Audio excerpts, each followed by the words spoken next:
Ladies, gentlemen, and monsters of all ages, Monster Hunter Outlanders was announced last week, the newest addition to the Monster Hunter series and its mobile game lineup. And it looks honestly genuinely quite interesting as far as I'm concerned, and as someone who is staying as spoiler-free as possible for Monster Hunter Wilds, this game is my main sort of exhaust pipe of hype to let it all out of my body, and I have been analyzing the footage we've gotten, zooming and enhancing, going through the trailer and the interview with a fine-tooth comb to find anything I can that confirms or comes close to confirming monsters that will be a part of this game. So with that, let's get into all of the revealed footage and screenshots for the game so far and list every single confirmed monster, small or large, that will be part of Monster Hunter Outlanders, as well as a few that are very, very heavily hinted at least in my opinion. First up, right out of the gate, we have whatever the blue comet in the sky is going to end up being. The way this is introduced is almost sort of flagship-y for the game. It's a hint and a little Easter egg of a reveal of something that is supposed to clearly mean very little to us right now, but looking back at it later is supposed to make a whole lot more sense. So as far as I'm concerned, this is clearly a monster being hinted at to me. This will be one of the monsters in the game. You could make arguments against that, but I think given it's the first thing shown in the trailer, that is not a coincidence. Then we have the mutated Rathian. We learned in the producer interview that this is a special state that can affect multiple different kinds of monsters. It isn't necessarily a unique Rathian variation so much as a mutated regular Rathian, like Apex monsters as a direct comparison. This does, however, confirm the existence of Rathian as a monster at the very least, not that it was really ever in question for a Monster Hunter game. As well, another one that is pretty much just guaranteed by the game having Monster Hunter in the title is Rathalos, and of course the main hunter in the initial trailer is wearing full Rathalos armor and longsword, and the existence of Rathalos equipment directly implies the existence of Rathalos as a fightable monster in the game to get the materials to make it in the first place. Then we have some sort of technical entries, which are the new bird companion and the new monkey companion both. Technically speaking, both of these are likely to count as small monsters once they're actually sort of added to the game's lore, even though they won't be something huntable in the game. That will be their classification. So that is 2 more, and we're now up to 5 confirmed monsters. Then in the trailer, we see an Aptonoth coming by, which is great to see these guys return. It felt really weird to just have them missing for the entirety of Rise and Sunbreak, so I'm definitely happy to see them here. I have no idea if they're in Wilds or not, but I'm always happy to see the cow of the Monster Hunter world. Then we have Great Jagras confirmed from the inside of the mouth of an Anjanath, which is another pair of confirmation monsters. At this point, the roster is starting to look very world-like, which does make sense. Obviously, they want to appeal to a large audience, and Monster Hunter World had the largest audience of any Monster Hunter game, but I do hope that they expand to either proper new monsters like the Blue Comet one more, or at least returning monsters from older generations too, things that are a bit less commonly found in the modern games already.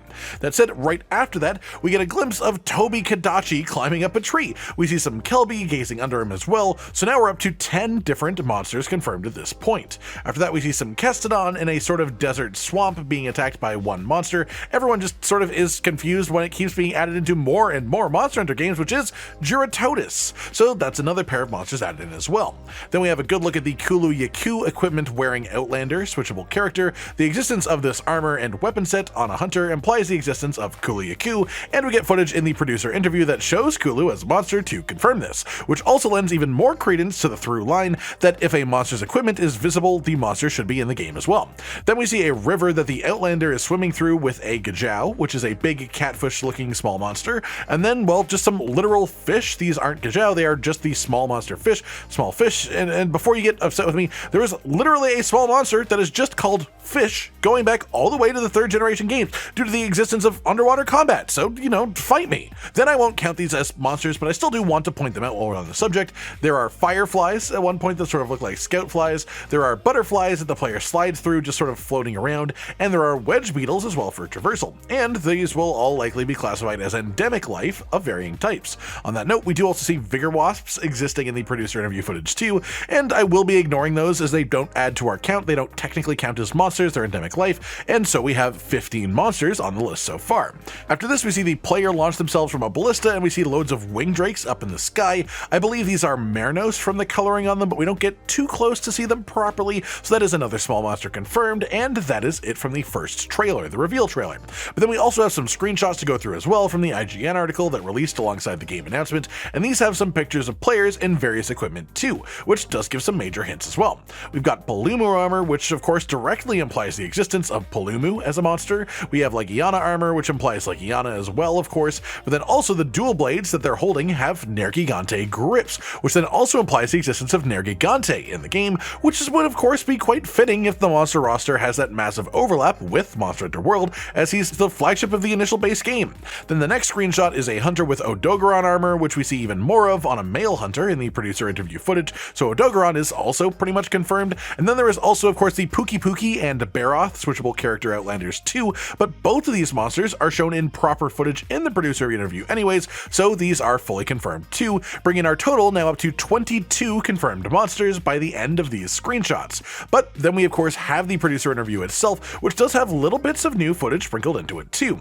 Specifically, we see gameplay against a Diablo, so of course that's a full confirmation for that monster itself, and then a very missable one as it's only for a moment and from a back angle, but this hunter here is very clearly wearing an altered Titsuyaku armor set, you know, the Flash Raptor. It's not got the ears coming off of the helmet like it did in World for the armor, but the coloring of it is dead on. The back flaps and the one armored arm aesthetic is a dead ringer for the armor set the way that it looked before. So that is another Monster Hunter World Raptor pretty much confirmed. Then we have a scene of some little small monster Jagras eating an Aptonoth, so another small monster confirmed there. And then finally one that is often argued about classification for, but officially is a small monster, which are the gacha, and we do see these in a short scene of the interview footage as well.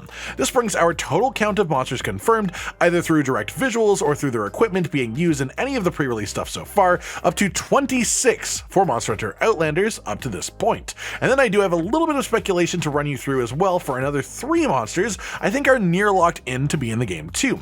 These being Kashala Daora, Zinogre, and Tigrex. In the producer interview footage, most of the sort of B-roll that they show within the office in the background is centered around a table in the middle of a number of the developers, and on this table are a bunch of monster figures. The room as a whole is of course filled with Monster Hunter merch of various kinds, walls full of plushies, more figures on the walls as well, but there are a number of Monster Hunter figures that are directly placed on the table itself, being interacted with by the devs who are holding them, looking at them. It's being used in the footage, quite a lot of them in fact, and if you look at every one of these figures that pops up within the footage on the table, you'll notice a bit of a pattern, which is that the vast majority of them are either confirmed to be monsters in the game already in footage we've seen, or at the very least have their equipment confirmed in screenshots or footage, which also implies that they will be in the game too, with the exception of 3 that are on the table that neither of those statements is true for: Kashala Daora, Zinogre, and Tigrex. To me, the sort of suggestion of the ones they've got on the table that they're closely analyzing in detail in the background footage is that they are essentially using them as references for putting things into the game.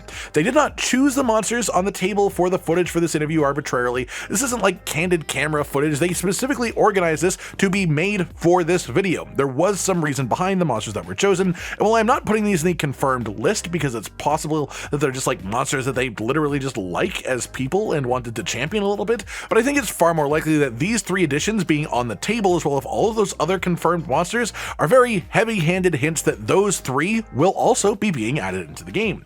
That just about does it for today, and everyone. The full count of 26 properly confirmed or nearly confirmed monsters for Monster Hunter Outlanders so far, just a few days in past its announcement, as well as 4 endemic life types that have been spotted too, and 3 pretty heavy possibilities of inclusion too as far as further monsters. Like if you liked the video, subscribe to the notification bell for more, and most importantly, ladies and gentlemen, until next time, stay sweet.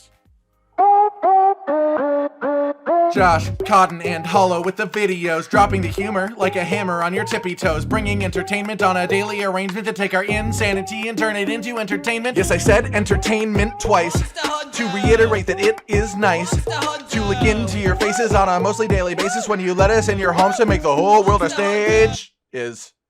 Goodbye.